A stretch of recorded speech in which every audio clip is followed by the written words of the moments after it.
بسم الله الرحمن الرحيم.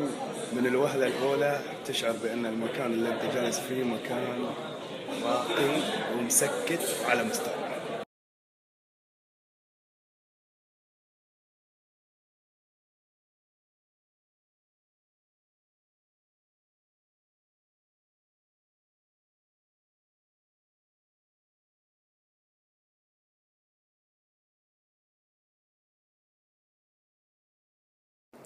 طبعا يا شباب، هذا المكان الراقي هو سادس المقاهي في المنطقة الشرقية. تعددت الأسماء: شهاب، القلعة، السيف، والخدمة والجمال واحدة.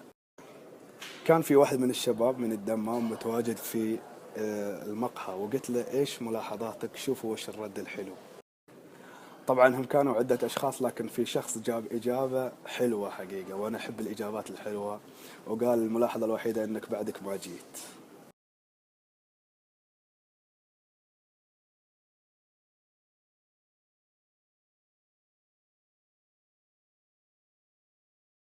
طبعا أنا بديت معاكم من المكان اللي أعجبني جماله، وفي عدة أماكن. طبعا إحنا الآن في الأعلى، وفي أيضا مكان في الأسفل.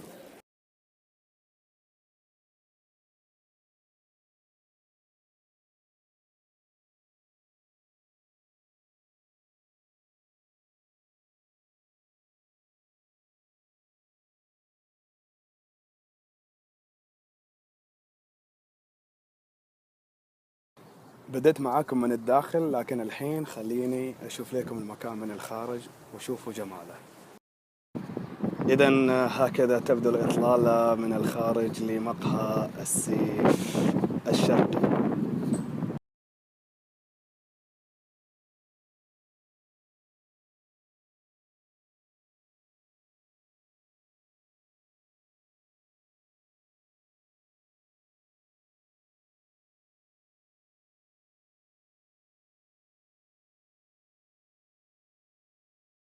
وهذه أيضا شاشة كبيرة جدا لمشاهدة المباريات الكبيرة والاستمتاع بأجواء غاية في الروعة.